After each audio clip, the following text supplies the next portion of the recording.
14 from three-point range. And they've missed their last couple of free throw opportunities. They usually automatic, especially settles on the line. See the patience looking for high percentage shots. Miller, tough off-balance shot. That time at the follow is good. They have really attacked the offensive boards against a great rebounding team. Herb Dove put it back. Keep in mind, Iowa leads the nation in rebounding margin. Not tonight. Kingsbury. Oh, what a great look. Blocked inside. Brantley, a great shot blocker. One of the best in the history of Purdue. This crowd loves it. Boilermakers getting ready to celebrate. Under fourth. It's gonna TO, baby. It's rocking here.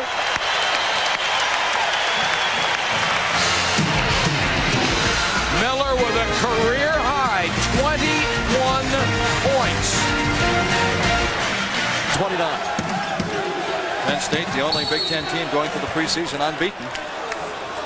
Whistle down low goes against Ohio State. Illinois and Iowa both at 11-1. Double screen for Lasicki. Missed again, Bill. Tate with a rebound for the Buckeyes. Lasicki's 0 for 4, Bill. 62% of threes coming in. Yet to drop one here in this one. And Ohio State back within 2. And Randy Ayers calls that offense again. Stringer. Nothing but a left-hand hook rolling down the middle. Tie game. That's what you call the home bounce, right, Bill? 3 points now for Damon. 7-0 run for the Bucks. They've tied it at 31. I've said it before. I've questioned this young guy's judgment, but never his courage. Lasicki misses again from the outside, but they get the tip. They look like Secunda go to him. They give it to Williams. It's been a good one. There's the horn ending the first half of play. They've played 20 minutes. They head for the locker room, and Randy Ayers Buckeyes trailing in their Big Ten opener now, heading for the locker room by 2. It's Penn State 33, Ohio State 31. Back in St. John Arena with more after this.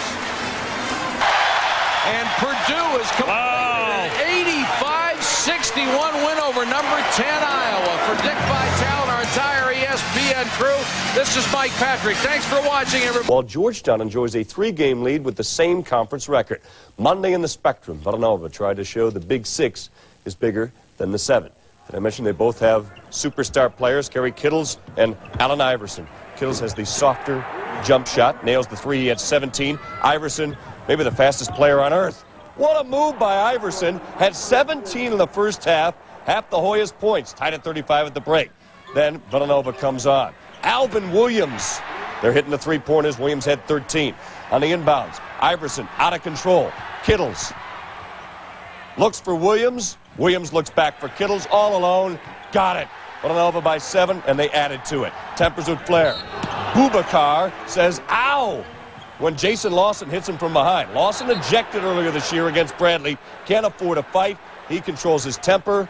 And Eric Ebers watched on. He was hurt.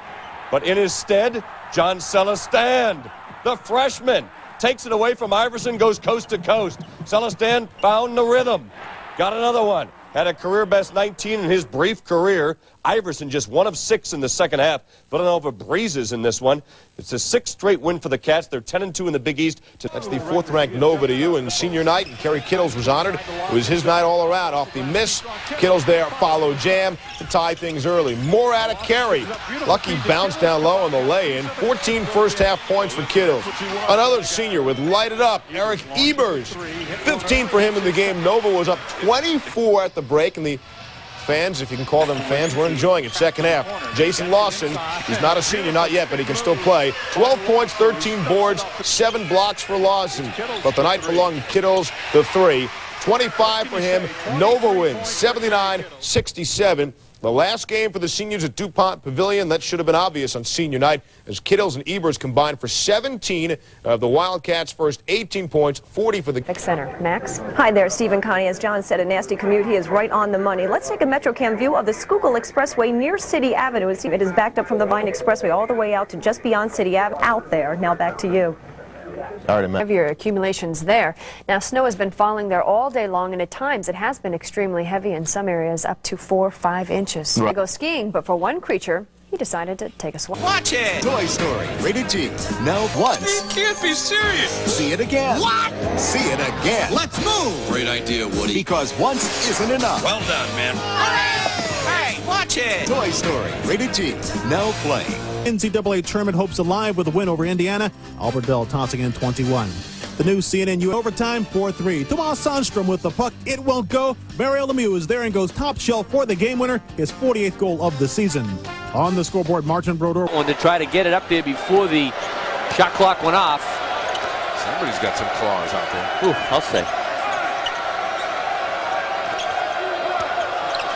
Inside, Jason Lawson gives it back to Evers. Oh, great block by Granger.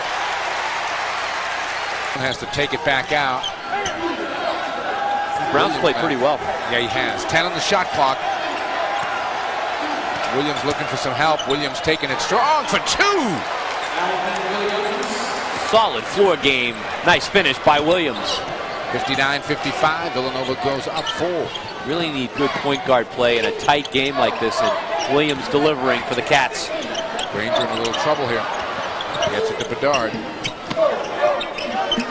Abrams trying to spin on Koenig. Kicks it out to Bedard. He's going to take it. Nope. Rebound underneath. Tips. Scooney Penn gets it in the corner. Back to Granger. He's going to tee up a 3. Got it! I think Granger's missed tonight. Time he shoots it, it's under 10. Got to create. Brown back to Williams at 4. He'll take it. Oh, a 3 and a huge one for Alvin Williams. Words from your local station. He's got to get it to the basket again. Penn throws it up and in. And BC uses a 22nd timeout here with 6.4 to go in a 2-point game at 71-69. Bro can pretty well put it away, Mike. He did just that. And now the Villanova Wildcats will use their final timeouts up 4. 73-69. Detmer away from Green Bay, and now expect him to make a run at the starting quarterback job with unsigned incumbent Rodney Peete. Detmer has played all of 5 games in 4 years, gets a $500,000 signing bonus, and a 2-year deal with a base of $500 and then $700 Gs. The #1 contender for the starting spot next year with the Eagles, because today, Ty signed a 2-year deal with a $500,000 bonus and a $500,000 base. You know, I'm just looking forward to the opportunity of playing. You know, behind Brett, there's not a lot of opportunity of playing, and you know, I feel like Philadelphia's going to give me that opportunity, and looking forward to going in there and competing more than anything. You look at his numbers: 4 years in Green Bay, only threw 21 passes. But John and Ray love one thing: he knows the system. John Gruden was with the Packers for 3 years. Ray Rhodes was there for a couple, and you know, they had the opportunity to see me practice and play in the preseason, and you know, it's a great situation for me because they know what I'm about. I know what they're about. What's his biggest problem? Well, he's not that big. He's only 6 foot tall, but he says, I've been bulking up lately. I'm as big as 195. Today, you know who he is. He's the quarterback who threw the pass right there, and he is Ty Detmer. He agreed to a 2-year deal. The former Heisman winner played for Eagles offensive coordinator John Gruden when he was in Green Bay. Gruden likes his gritty attitude Detmer brings to the football field. He's had enough. The East semifinal, Villanova and Georgetown. The survivor goes on to beat UConn. Kerry Kittles off the dribble, followed by Koenig. Nice tip by Came to the 15th round of the big left hook and the broken jaw, and Frazier the win. Kittles for 3. I'm going to call up Steve Wilson, our president, and tell him, you got to get in boxing. You got to get in boxing. You got to add that to your repertoire. 79-69 second half. Time running out, though, on the Cats. They need some threes. There's a 2-pointer by Evers and a timeout call. It's only got 8. I'm telling you, 2 minutes. He'll square up for a 3 on the other end, and he got it. But no way to stop the clock anymore with just 8 seconds left. And it will be Georgetown over Villanova. The Hoyas dance on. Hoyas and Connecticut. Oh, this place will be rocking tomorrow. We had a couple of classics tonight. The semifinals, the winners, UConn and Georgetown. The Hoyas win this one, 84-76 for Dick Vitale and our ESPN crew. Thanks for being with us. Let's send it to Chris Fowler. for the tie in double overtime with 3 seconds left. Gets it. Oh, boy, we talk about icing it. Here we go. Young will have to fire one to beat the buzzer. No. Just off the rim for Dominic Young. And we're not going home yet. I'll say it one more time. I'm going to say it one. Start spreading the news. The way Fresno State has played today, they deserve it. They've got a wide open Buckner for the Flames. 0.6 of a second left. Time on North Carolina.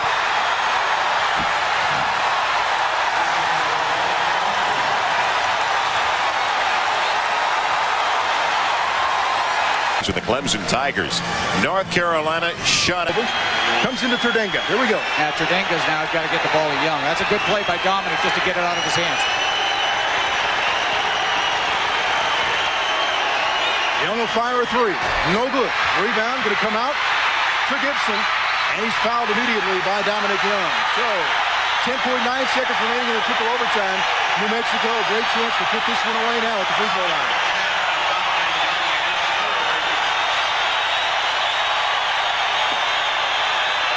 I don't think anybody can be upset. Over. It took the Lobos 3 overtime periods, but they finally fight off the Fresno State Bulldogs, winning 104-99 and advancing to the championship round of the WAC tournament. 5,000 flights a day. Proud to sponsor Atlantic 10 Conference. It's Stefanski, Larry Rosen, concluding a long day of basketball in Philadelphia.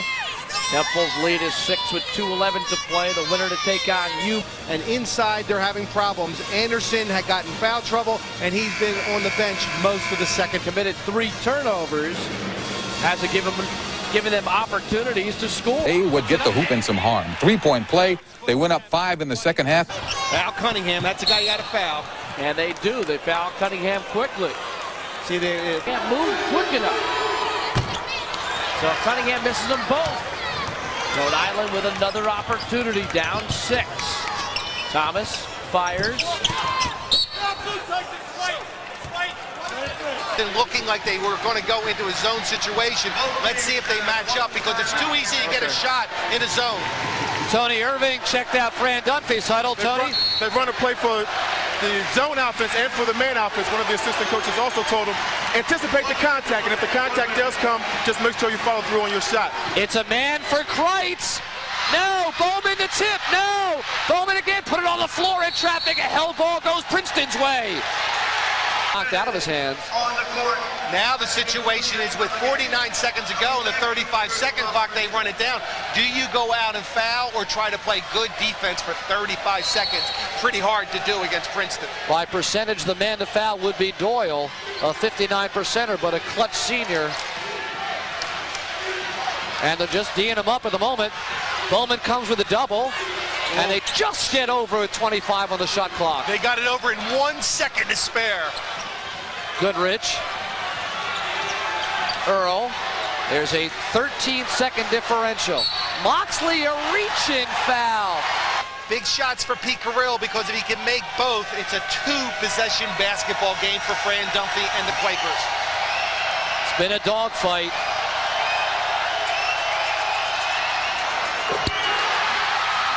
Nothing to it.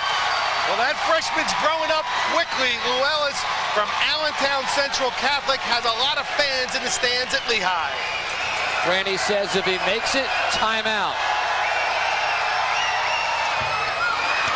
Krug rebound, 3-point ball game, 23 ticks. Why not overtime? Don't decide it in regulation. Bowman has a look, has a tie. What a shot, Ira Bowman, back-to-back threes, we're tied. No timeout. Johnson, Goodrich, Earl, 4, 3, 2, Earl passes off, overtime! Overtime at the Stabler Arena. You can't play any better defense than Ira Bowman did there on Brian Earl. Ira Bowman at 6'5", very quick, had his feet set, and Earl had no chance to get a shot off there, tried a desperation pass inside, but that was a mismatch. The senior MVP of the Ivy League has stepped up big for the Quakers, this time with the offense, the three-point shot on the side of his head, nothing but net, but does a huge job on the defense. Trying to kick it out, a little handoff. Allen with Iverson on him, throws one up. Balance! Unbelievable! Georgetown can win if they score. Iverson with 7, with 6, fades, missed it. Williams, rebound. He missed it as well. UConn survives. Connecticut wins their first Big East championship. This group of people. Look at the celebration.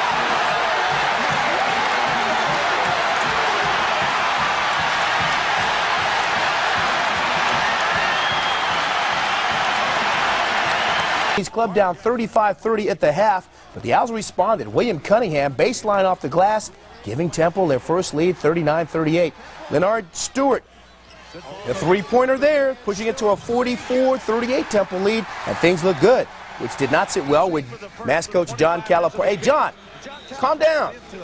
And I think his team got the message. Carmelo Treviso helped fuel a 20-4 UMass run. Treviso 7 3-pointers for 21 points. Marcus Camby chipped in with 12 as the Minutemen rolled to the eventual 75-61 win and fifth straight A-10 title. Upset, Iowa over 4. St. Catherine's, Habs hosting fellow original Sixer, the Dallas Stars. And standing room fans, they ran instead of walked to their standing room positions. Meanwhile, former Canadian greats were there in spirit. All the Canadian Hall of Famers line the walls of their locker room. The Canadiens have won 24 Stanley Cups. Some of the legends were there in person, like the former great coach of Montreal, that is Scotty Bowman. 3 Canadian stars were on hand to drop the puck. Left to right, Guy Lafleur, Jean Beliveau, and Maurice Richard for Pierre Turgeon, and Guy Carbonneau, the former Canadian, was there on the ceremonial face-off. And Pierre Turgeon ready to play.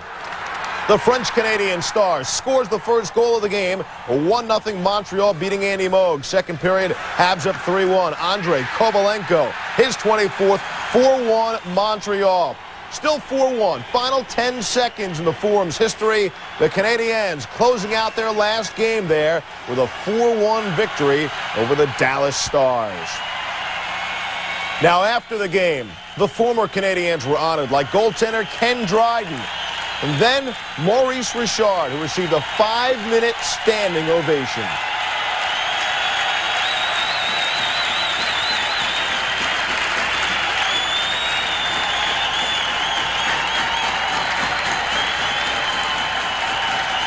And then the passing of the torch. Emile Bouchard from the locker room, passing it to fellow former Canadian captains. To Maurice Richard. He would pass to Jean Beliveau. And Beliveau would complete the cycle by handing off to current Canadian captain Pierre Turgeon. A truly special night in Montreal. Now, lost in all the emotion was just how pivotal a game this was for both clubs. Montreal moves into the last time. Zubov trying to break in. One-timer from Nedved goes wide of the net. Yager has to try to set it up. Ron Francis, the forward, plays the point on the power play for Pittsburgh. Cross for Francis. Off for Zubov. Francis. Yager trying to throw it through, and a diving play by McLaren. And he forces the puck underneath Ranford. Trying to break in, got a shot off, and it looked like Ranford got just a piece of it. Here's Ellen. Headman, they're talking, he's in, and lost it, went off the stick, and took Reggett down with his skate as well.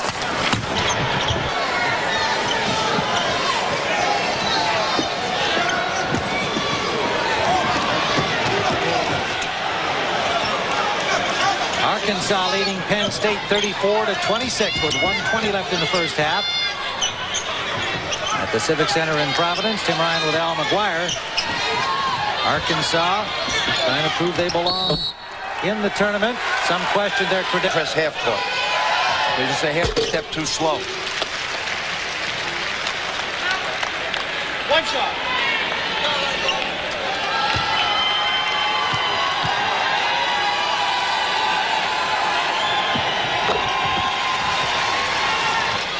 Bradley coming into the game for Arkansas. Another good shooter, and he'll inbound it. Reach, just keep his hands. Go, son. Just go. Go, go, go.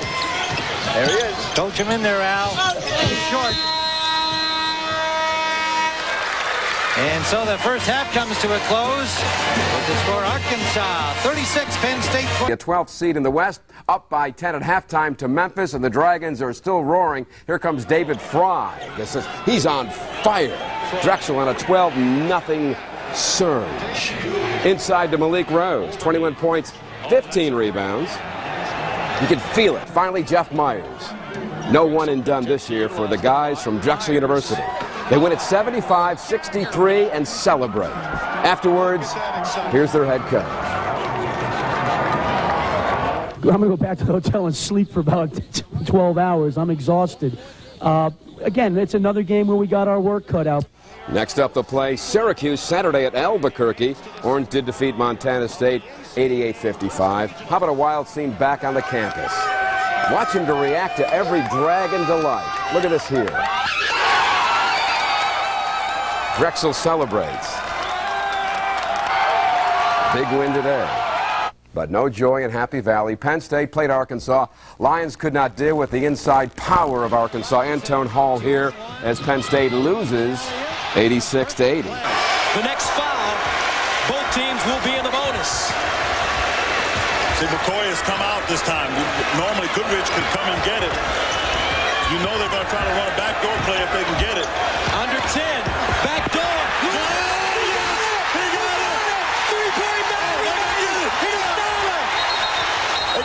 He got a timeout. And he got a back door.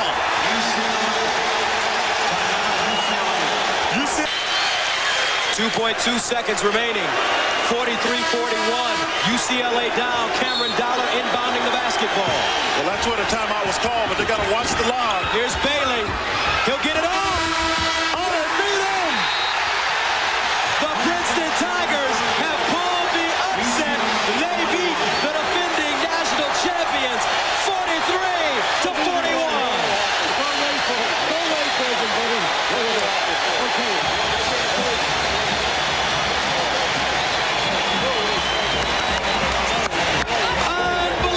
Unbelievable.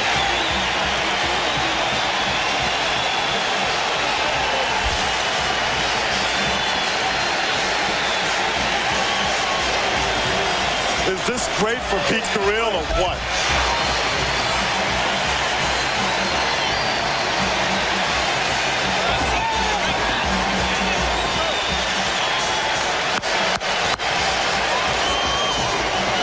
This is what the tournament is all about. Everybody's got a shot at it. Give them a shot. They got themselves in the position to win this game. Did an excellent job.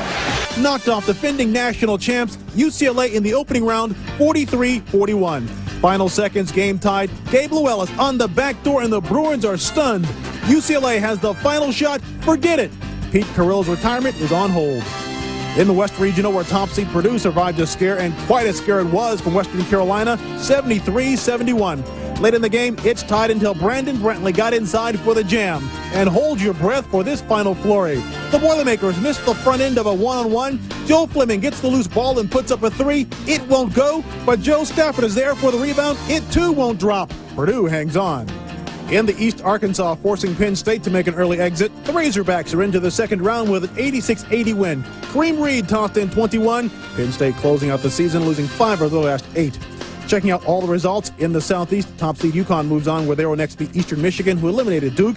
Mississippi State is still alive. They stop Virginia Commonwealth and move on to face the Giant Killers, Princeton. In the West, the Orangemen of Syracuse sent Montana State packing. They move on to face Drexel, who stunned Memphis. Purdue, who got by Western Carolina, are into the next round. They will take on Georgia. In the East, Stanford ran over Bradley. Up next for the Cardinal, the Minutemen of UMass. Penn State is out. Arkansas is in. The Razorbacks advancing to meet Marquette. In the West, top seed Kentucky trouncing San Jose State. The Wildcats will play Virginia Tech. In Iowa, dumping California to earn the right to face Utah. In the NBA. of their basketball lives. Their wonderful coach, Bill Harrion, wins his first game ever in the tournament. And what a win. What a shooter. Mike Durakis, who had 14. Keys, they're 9 for 18 from the land of the three. Dragons breathe fire in the final minutes of the first half to lead by 10. Then in the second, they stretch it to 18 with Malik muscling for 21. And then on the other side, watch Malik Rose ripping away 15 rebounds. They really wanted it more. The Shack of the Knack had the knack all right. Pressure from Memphis. Just a walk in the park for Drexel's Cornelius. Overby goes the distance. Sensational Dragon win. 75-63 over Memphis. And they'll move on to face Syracuse. I think we had to make shots, which we did. I thought we handled their pressure defense very well, and we got a lead. And I think when we played with confidence, I think the kids deserve a lot of credit. I don't know. It feels great. I'm without words right now. I mean, my senior year, it's a great going-away present. I just thank God for him letting me, be a part of this. It's very special. Malik Rose always all smiles. No, he twisted the end. Well, this year, Villanova wins in the first couple of minutes. Kerry Kittles had a stomach virus, but he's doing pretty fine in the early going. In fact, he is off and flying. 13-0 lead. That's really the game. They go inside to Jason Lawson. They pounded against Portland, 92-58. Look at that steal by Celestin. With the key to the game after the Kittle slam, let's go to Phil Andrews in Milwaukee. For all intensive purposes, this game was over for Portland in the first 3.5 minutes, as Villanova jumped out to a 13-0 lead and never looked back. As a matter of fact, Cats led by as many as 29 in the first half and 46 in the second. A total domination by Nova in every facet of the game.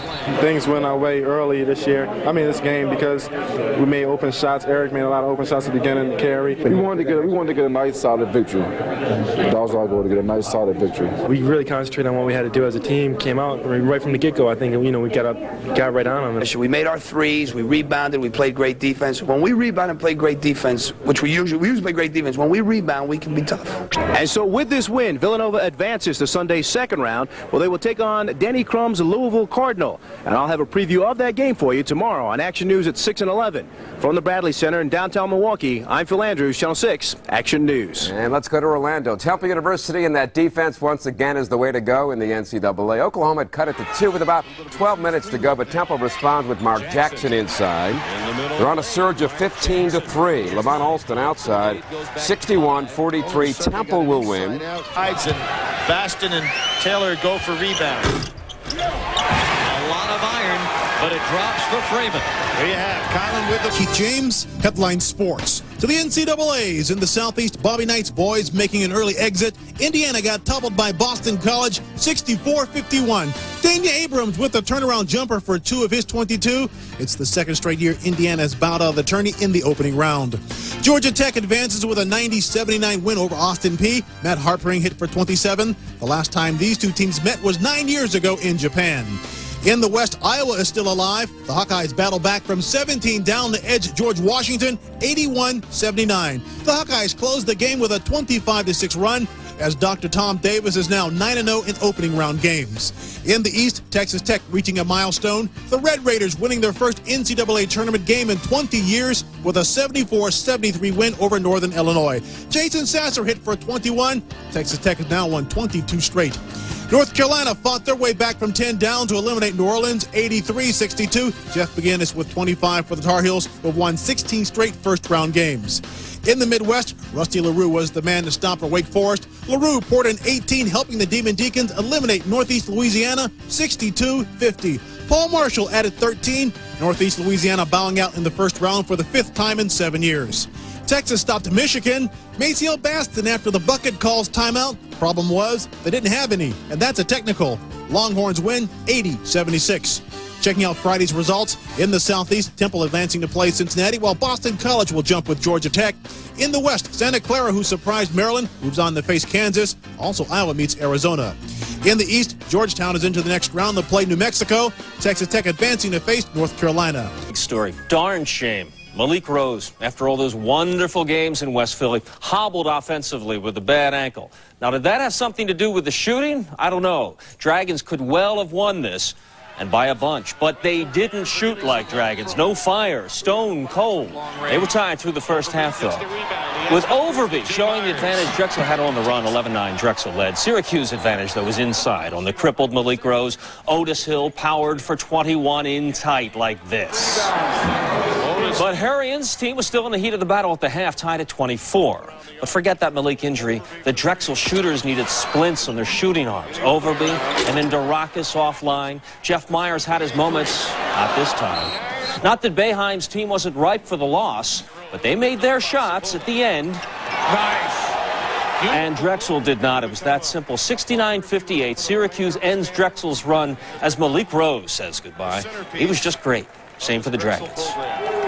I've had a remarkable career here. I've had some wonderful experiences at Drexel. I've met some great people. I mean, I just have unbelievable, thanks to everybody in the Drexel community for helping me and, helping me get where I am today and just supporting me. Now, Malik aside, here's the story. The Dragons shooting 40% all year long from out deep, hit just 6 of 30 threes tonight. Their season average for 30 tries would have been 12 made. That would have been 18 extra points. That would have been a Drexel win. Bill Hurrian here tomorrow night on the Sports Wrap. Princeton, their Cinderella ride ends abruptly tonight in the NCAAs, and with it, the magical fairy tale career of Petey Carrill, who saw it drift off. Mississippi State too big, too strong. Dante Jones with an example. They couldn't hit the three. Princeton made them the other night, missed them badly tonight. 6 of 27 themselves. Down 11 at the break. That's huge for the Tigers' deliberate style. 63-41. Princeton bows out gracefully. And with it, Mr. Carrill's great career after 29 years. Now locally, it's down to the 2 teams you would expect left in the tournament, Temple and Villanova. Now Villanova, a team that looked like it's rediscovered the magic in yesterday's win. Tomorrow, Louisville awaits right here at 2:40. But now to Milwaukee, where Yuki Washington previews the game.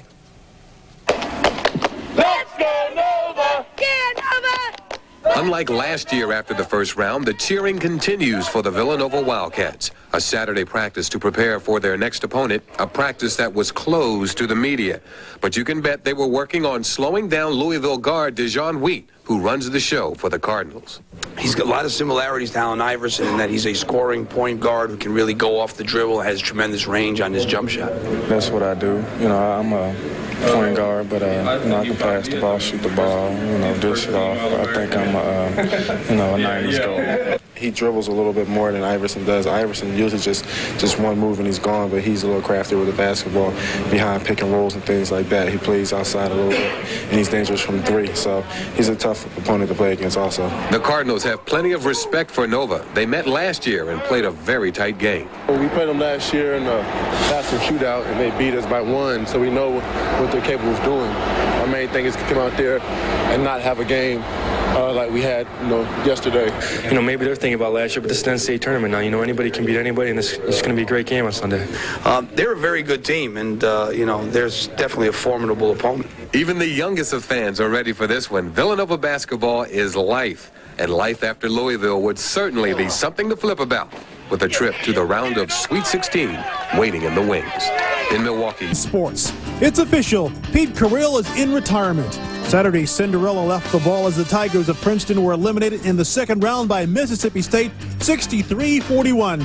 Eric Dampier came up big for the Bulldogs as he pumped in 20. The Tigers finishing 22-7 in Carrill's final season. The top seed in the Southeast, UConn battled back to stop Eastern Michigan 95-81. Deron Sheffer was the man to stop as he hit for 27, helping the Huskies battle back from 13 down. Ray Allen tossing in 25, UConn improving to 32-2. In the Midwest, Antoine Walker put up 21 points, helping Kentucky move into the Sweet 16. The Wildcats 84, Virginia Tech 60. A close game in the first half until Kentucky pulled away in the second. The Wildcats into the Sweet 16 for the 4th time in 5 years. The number 1 seed in the West is gone. Georgia knocking off Purdue 76-69. Terrell Bell wrecked the Boilermakers' inside game as he came up with 7 blocks to go along with 15 points. The Orangemen are into the Sweet 16. Syracuse eliminating Drexel 69-58. John Wallace was running among the Timbers for his 18. Syracuse into the Sweet 16 for the 5th time in 9 years. Checking out all of today's results. In the East, UMass advances to play Arkansas. In the Midwest, Utah wins. Up next for the Utes, the Wildcats of Kentucky. In the West, Georgia's into the next round where they will take on Syracuse. In the Southeast, UConn advancing to play Mississippi. We are getting set for one of the most attractive second-round matchups. We knew it was a dandy 1 week ago when the selections were released in Kansas City, and now here they are, Louisville and Villanova. Trying, but still scored 19 points, had the flu. He's 100%, however, for today's game.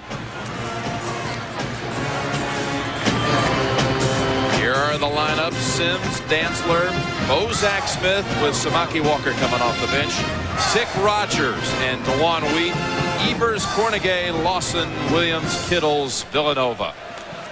O'Neal and Libby and Mike Wood, the officials.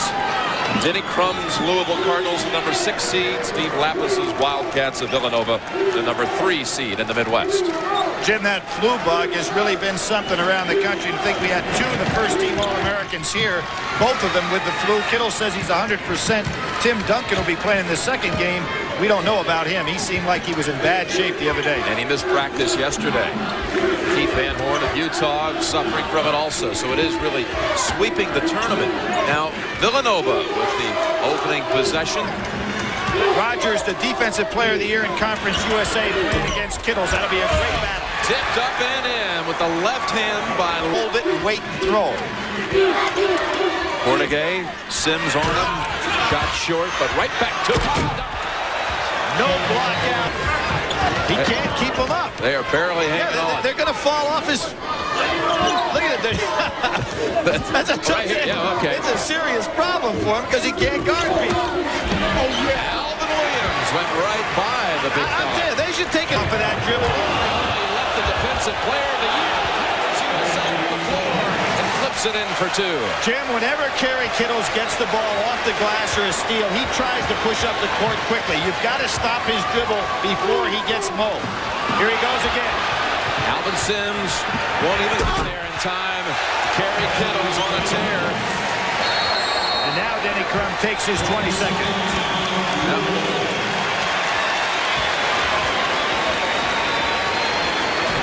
Jim, you can see him coming right down. The floor is slippery. I mean, that was a good move, but in fairness to Tick Rogers, the slippery floor put him down. When they play lower seeds, 5 and 9 when they play higher seeds, this is one of those situations where Louisville playing a higher seed and just putting it to Villanova. That's a 3-pointer by Wheat. I mean, that was way out there. And that puts the Cardinals up 13. Out of time, 12 minutes to go. Well, they burned about a minute on that possession, but no points.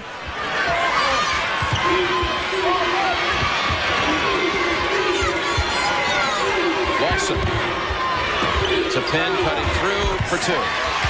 Goes that inversion of guards and forwards. What's made Louisville's offense so tough to defense is the spacing they're getting, so there's not a lot of help. Walker 4 on the shot clock. 2 on the shot clock. Wheat has to take it in time. Rebound Rogers. Hook shot picked up by Lawson. Rogers have been better off bringing that ball back outside and starting over again. Kittles, huge shot. Yes. Big play there for Villanova. Got the numbers here. Williams bounce pass Kittles for 2.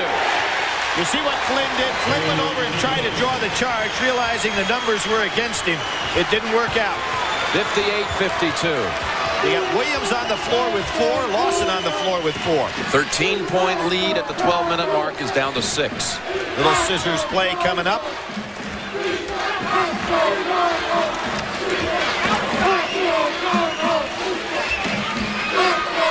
Denny Crum has Walker and Tick Rogers on the bench right now, and if they score here, he's got to get a timeout, get them back in. So another empty trip for Louisville. Villanova can cut it to 3 with a 3. Over the top, Lawson. A foul and a great putback by Lawson. All business. Get it to 3. He's hitting the big free throws now. And we have the under 4-minute timeout. Lawson with 16 points. Villanova's back in it. Or to get the offense moving. Nice defense by Wheat on him. He had a nice backdoor angle. Over the top, Lawson lays it in. I tell you, just get it to Lawson in a position to have to either lay off or pick up his fifth. Villanova can tie it with the 3. Kittles steps in for a 2. Lawson tries to save it, but into the hands of Tick Rogers. Wheat, one-on-one on Kittles. Fadeaway shots. Puts him up 5 with 26 seconds to go. Against an outstanding defenseman. And Wheat gets it anyway. Williams stuck, comes up short. Kittles underneath, drops it in. 16 seconds, timeout. Was only committed 8 fouls, so a foul here would give Louisville only a 1-and-1, not a double bonus. But Jim, they can't afford to allow this ball to go all the way down the court on a dribble. So that was a big foul shot right here. Williams driving. Blocked by Walker, and Wheat out of bounds. Need a quick basket off the inbounds. Lob it inside. Lawson. He got fouled. That dream alive. Lawson at the line for 2. Jim, that was so critical because now Lawson should try to miss this shot. And that's probably what Denny Crum called the timeout for. Try to miss this and get the ball back.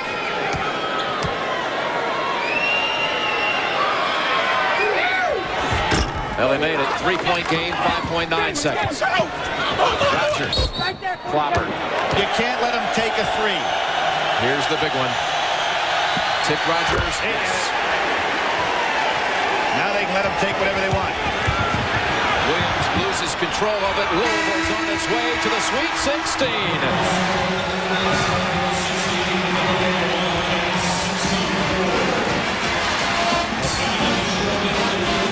Jason Lawson, the man who gave everything out here today, shaking hands. That was about as well an executed game as you could have on the part of the Louisville Cardinals. Harry Kittle's magnificent career at Villanova has come to a close, surprisingly, in the second round.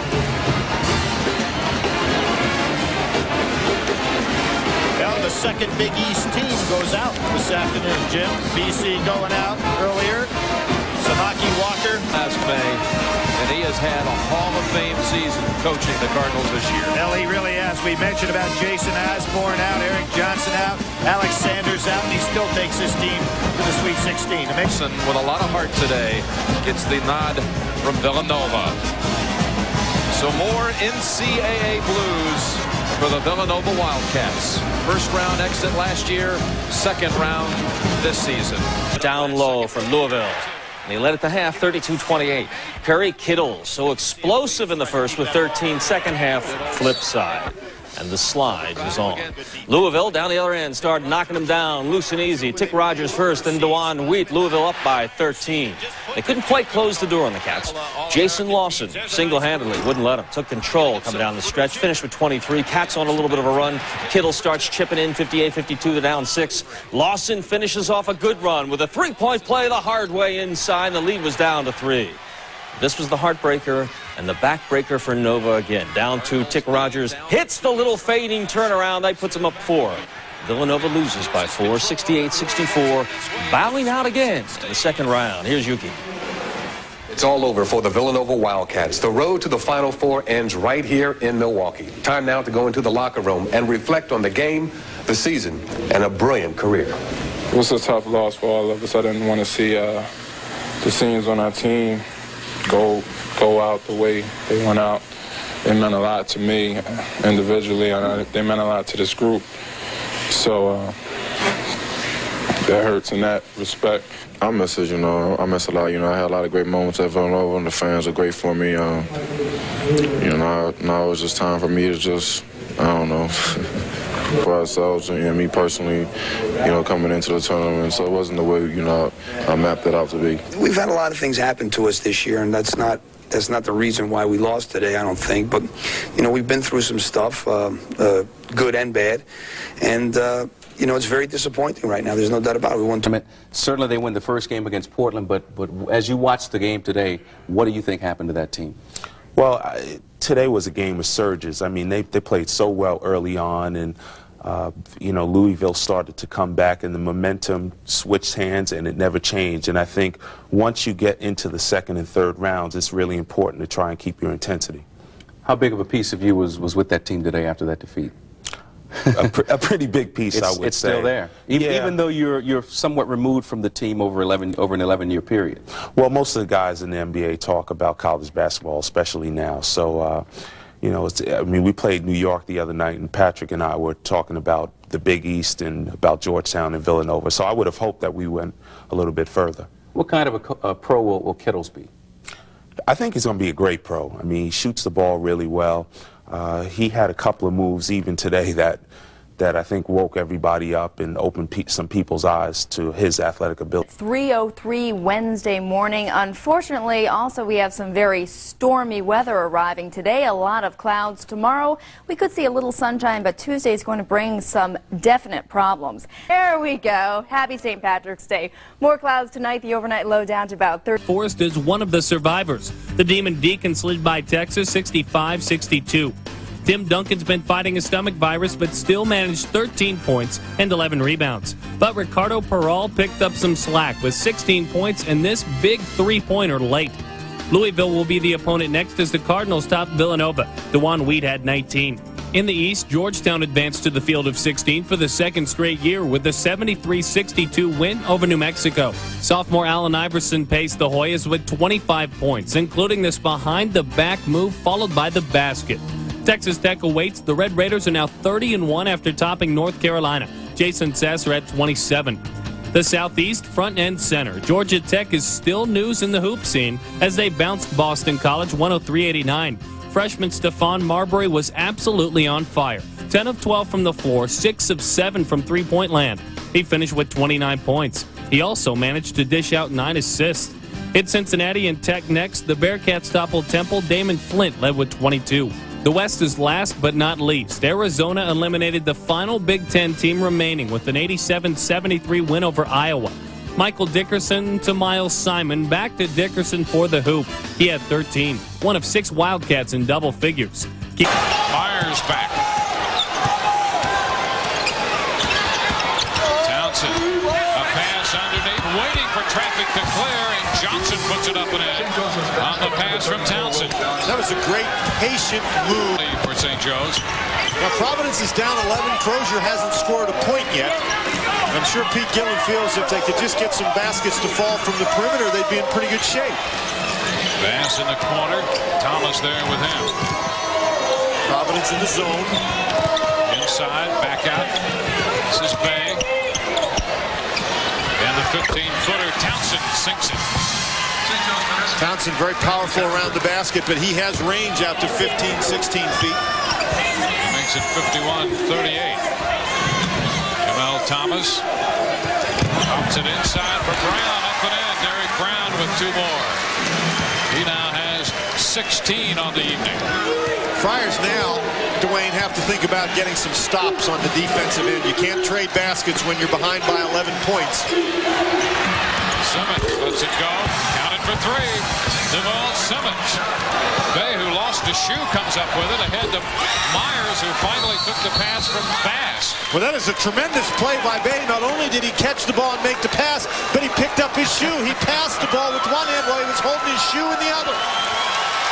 And now he shows he can do it all. He's putting his shoe back on. That's some play right there. And some presence of mind. Or presence of foot. Now some of the bench players get a chance for St. Joe's. Bob Del Vescovo, a junior. 6'3" junior enters the game.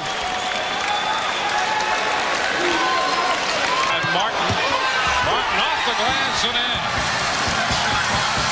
That's Martin's second field goal of the year. He's 2 out of 8 this year from the floor. 80-60 in the closing seconds. Shamgod will not get it to go down. Damani couldn't find a handle with just under 44 seconds left to play. You have now won twice on the road in this NIT. We'll be hoping for a home game. Terrell Myers. The closing seconds here. to end this one. And St. Joe's has come away with what has to be considered an astounding victory here, knocking off Providence at Providence. A 20-point victory for St. Joe's, 82-62, and St. Joe's will advance to the quarterfinals. Talked coming in about how St. Joe's, their record was 16-12, but they had played very effectively against some tough competition. And this is a St. Joe's team that came out here today hitting on all cylinders. They got 34 points from their backcourt in the first half, and that opened it up for the inside game in the second half. So it's all over for Providence. They finish at 18-12. St. Joe's will continue a record of 17-12 with a victory tonight in Providence, 82-62. For Dan Bonner and our ESPN crew, I'm Dwayne Stats. To shine for those who did not make the NCAA. And for St. Joe's, this is thrilling. Tonight at the Palestra, if they beat Rhode Island, they would go to the Final Four next week in New York City in the NIT. The Hawks take off here. 18-0 surge. Will Johnson with the rebound. 18 points. 14 rebounds for Will. Then Rashid Bey off the steal to Mark Bass. St. Joe's runs away with it. 76-59.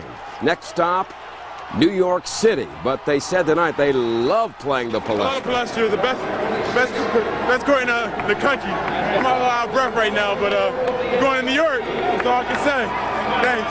All right, when there's a Will Johnson, there's a way to the NIT Final Four. They'll play next Tuesday versus Alabama to the NCAA. Defense a little quicker. They've been stagnant. Here's a screen down for a three. Wheat passed it up, well defended by Braswell. And they try again with the shot clock down to 12. And they're not going to get Walker involved this trip either.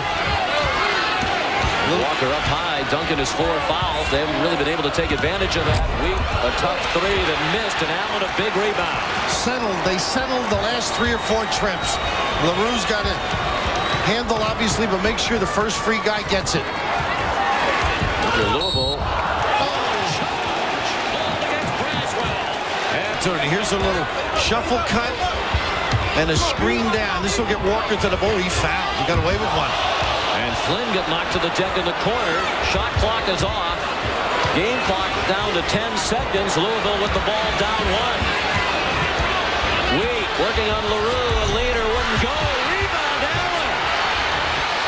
Rode the wrong horse all the way down the end there. Walker should have been involved. Very tough situation. He'll get better. We'll give him a chance, and so will the coaches. They said I get to start a couple preseason games and get a lot of playing time there. And that's really all you can ask for is just a chance and an opportunity to prove you can play. And I felt like I was going to get that here. And that's one of the reasons I left Green Bay is, if I was going to be a backup my whole career, I'd have stayed there. There's always going to be competition, and you can't ever relax. And I think the bottom line is you just got to perform. If you perform, it takes care of everything. Looking forward to seeing those. Bulls were still perfect at home, 33-0, and still gunning for the milestone. 70 wins. Blaze in the Midwest Regional, where Kentucky pulled off a lopsided 101-70 win over Utah. Antoine Walker was directing traffic. Here the feed inside to Tony Delk and the exclamation point. Walker off the lay would finish with 19. Up next for the Wildcats, Wake Forest. The Demon Deacons hold off Louisville 60-59. Tim Duncan rolls into the paint with a three-point play and the lead. The Cardinals had the final shot, but DeJuan Wheat's 8-footer clanked off the rim. In the East, Georgetown put an end to Texas Tech's season with a 98-90 win. Watch Allen Iverson with the spin move inside. How did he make that shot? Let's try something just as difficult. The follow jam. Hoyas into the Great 8 at 29-7. Where they will meet UMass. The Minutemen shoving aside Arkansas 79-63. Marcus Camby with the follow jam. He didn't start because he missed the team bus. It didn't matter. He came off the bench shortly after tip-off to finish. 70-68. 2.4 seconds left in the game. Syracuse needs a bucket. Good. Overtime. Time running down in the OT. It's 80-78 Syracuse. That's a 3-ball under pressure. 81-80, Georgia up 1. Jim Boeheim did not call timeout because he saw his team pushing up the court with the rock, the ball in the hands of his stud, John Wallace, and Wallace sticks it. What a finish. Georgia's turn for some heroics. They push it up but cannot get it done. Syracuse advances to the round of Elite 8. They beat Georgia 83-81 in overtime. In Lexington, the Bulldogs of Mississippi State just had too much power and strength. Ooh, underneath. They hold on and bump the #1 seeded Huskies, Mississippi State. Before Kentucky and UMass came up roses yesterday. Once again, the Elite Eight in bloom today. We'll start our coverage with Syracuse against Kansas. They're playing the West Regional in snowy Denver, Colorado at McNichols Arena. The Cougs gets off early. Todd Bergen pump fakes. Watch him do it. Then finishes with the finger roll, and it's 17-13 Orangemen. That advantage grows on the breakout. Lazara Sims lobbing ahead to John Wallace. Jim Boeheim's guys go ahead by 9 at the half. But here come the Jayhawks to start the second half. Off the Rafe LaFrenz block. Ryan Robertson with the feed for Jacques Vaughn, and Kansas pulls ahead by 1. Jacques' mom leads the cheers. Who else would you expect? But Syracuse storms back. Senior big man John Wallace puts up a pair of his 15 points. Otis Hill adds 15 to tie him for team scoring honors. Kansas just 36% from the field, including a dreadful 4 of 25 from three-point land. They can't convert in the clutch either. Syracuse wins the West 60-50 said. The Bulldogs taking over the home court of Rick Pitino's Wildcats. Dante Jones helping them jump off quickly. He scores 15 points in the first 7 minutes, 19 seconds. Mississippi State maintains an 8-point lead at the half, but the Bearcats are about to make a run to start the second half. Art Long lays it in to get Cincy within 3, but the Bulldogs answer with a 13-3 run. Marcus Bullard hits the 3 ball in the middle of it all. He finishes with 11. High-flying Eric Dampier contributes the exclamation point. Mississippi State's going to represent the Southeast after beating Cincinnati 73-63. Now somewhere... Winnie remembers the keys. Gabe Stanovo. Fairbass is going to continue to hang around, but unfortunately, we're going to have some stormy weather heading in our direction to go along with some of the milder times. Mario Lemieux, Glenn Healy, facing 30 shots, gave up 8 goals on the power play. Kevin Miller scores. The Rangers crushed by the Penguins at the Garden. 8-2 was the final. Flyers with a big break. On the stick. I can't believe what I just saw.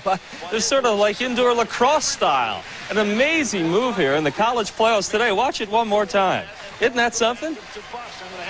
That was Mike Legg of Michigan, just like they do it in hockey. I have never seen that before. The Eastern Conference in New York as the Rangers hosted the Penguins. Both teams deadlocked at 88 points apiece going into the game, but the Pens still had 5 more wins in hand. The Rangers did have the home ice and did not have to face Mario Lemieux, who was resting his back. But the Penguins proved that they can get the job done with or without their leading scorer. Let's check it out from the Garden. Penguins on the power play. The old Rangers connection on the goal. Peter Nedved feeds Sergei Zubov. Zubov beats Glenn Healy 2-0 Pittsburgh. Then it was Zubov again. He comes in alone. He shoots. The puck somehow finds its way through Healy and into the net. 3-0 Penguins. 4-0 in the second period. The rout was officially on. Dave McElwain hits Alex Stoyanov, who deflects the puck past Healy. That was Stoyanov's first NHL goal. Rangers showing the frustration. Messier spears Nedved in the midsection. Messier did not receive a penalty, but should have.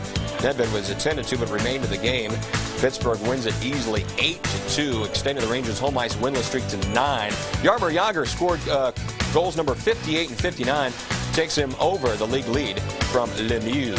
Blues. Sound of an engine and the feel of the road. And here are the savings my dad's offering drivers. With big savings all the time, nobody can get you into a Volkswagen easier than my dad. Winnie remembers the keys. Gabe Stanovo. Pleased to match the We're in with the big boys, but this is a special team, and it's a special time for St. Joseph's.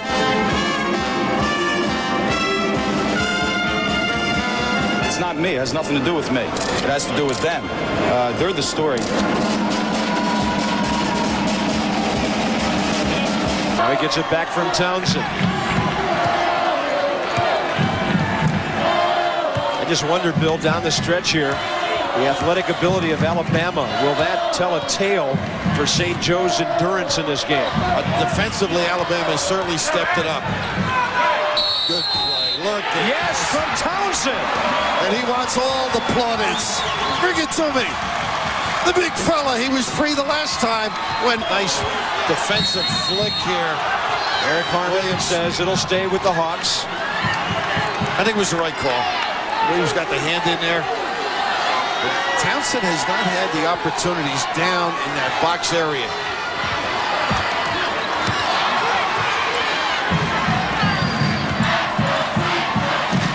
2:20 remaining. Shot clock at 15.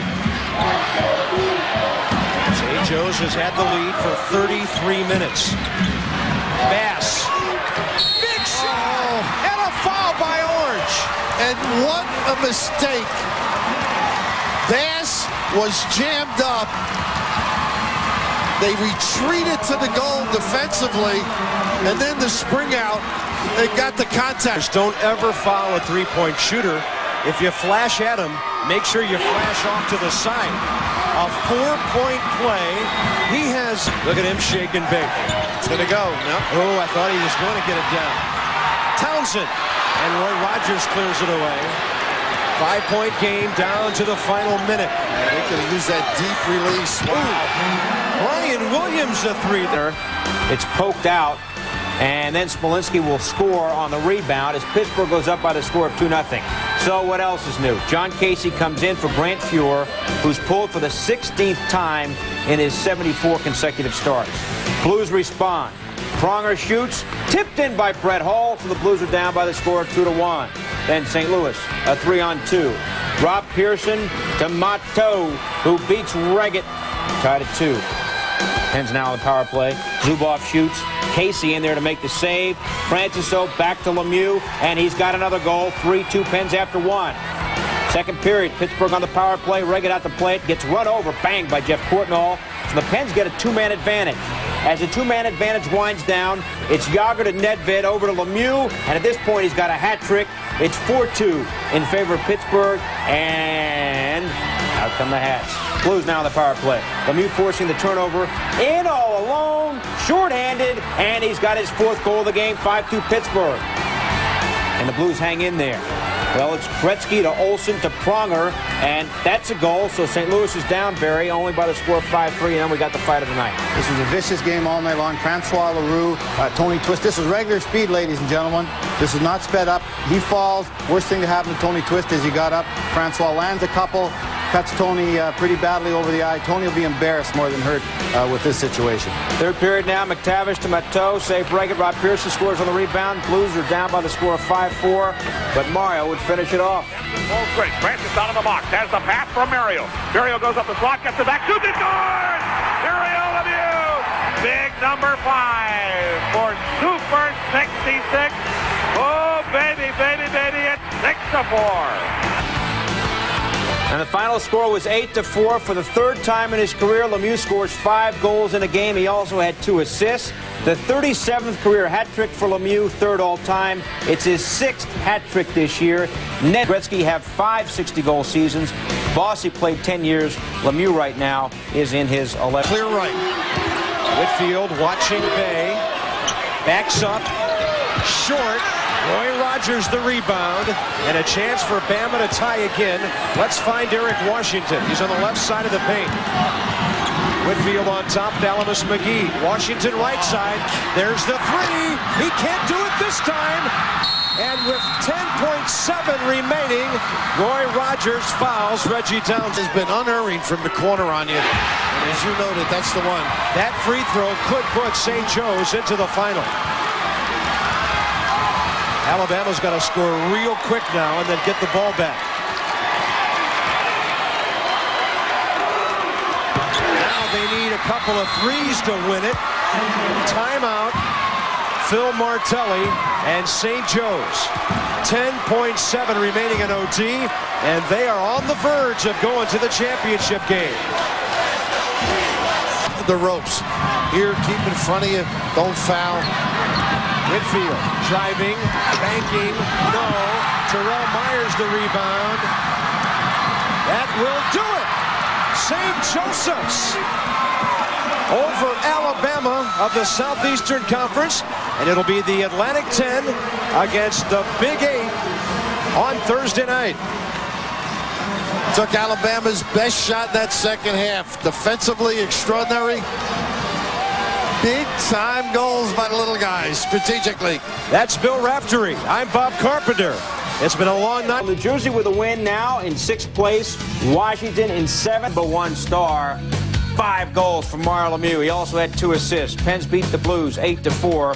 Lemieux, his 3rd time in his career, he's got 5 goals. Never before as he had 6. The record is 7 for one game. There was, I think, a lot of time left in the second, and I still had the third period, and I know that the record is 6. I had 5 a few times, but I was trying to get the 6 went and then going for me.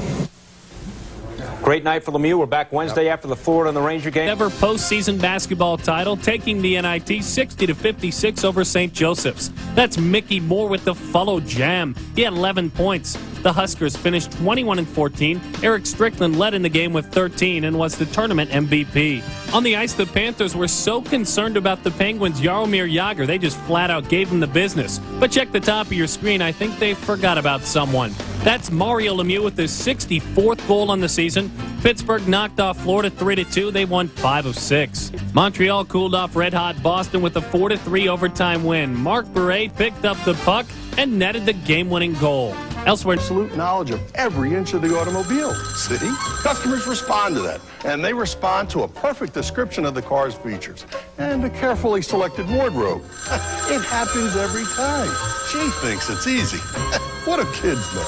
Gage Stano, Chrysler Plymouth, routes 1 and 202, Chadds Ford. Final 4, where it'll be Kentucky and Syracuse Monday night for the national championship. Saturday, the Wildcats eliminated UMass 81-74. Tony Delk came up strong with 20 as Kentucky avenges an earlier loss to the Minutemen. Kentucky in the title game for the first time since 1978. You know, we wasn't really worried about it. The game was tight, and we handled it pretty well. But, you know, they're a great team. They put a lot of pressure on, and it was very difficult for us. But we handled it well, and we came out with the W, so we're happy. If the Wildcats want the national title, they have to get by Syracuse. Saturday, the Orangemen stopping Mississippi State 77-69. John Wallace was making sure that Syracuse would not be denied as he pumped in 21. Todd Bergen added 19. The Orangemen back in the final for the first time since 1987. We all look for each other. You know, sometimes when I'm struggling, or Lazar struggling, or Todd struggling, somebody else on the team's got to pick it up. And, you know, they did a great job tonight. Everyone who played in the game tonight for Syracuse did a good job. Only 4 points in the second half. There he is. Three-pointer. McCarty, that's a huge tip-in. Walker was on the sidelines. Was he coming in for McCarty or was he coming in for Polk? We'll find out in a minute. But McCarty had done a good job of boxing out and had position. And a big putback. Sapola drive. Much like Mercer's shot, not the shot you want in this occasion. We approach the 4-minute mark and a 4-point game. Wildcats ahead. Eric Anderson was wide open, calling for it. Now he gets it. Looks at it, fires it, hits a huge three. They're going right to the center of that 2-3 zone and passing beautifully out of it. 69-62.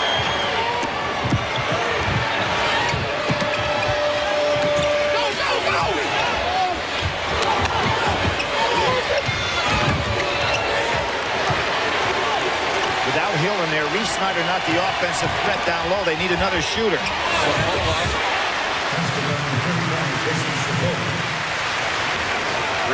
remaining. 5-point Kentucky advantage.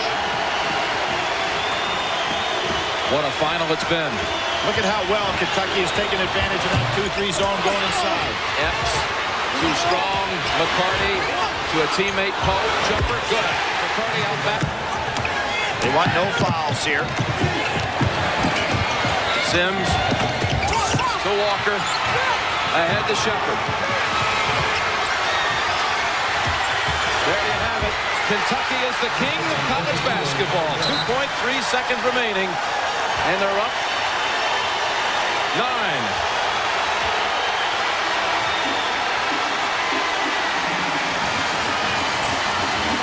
How sweet it is.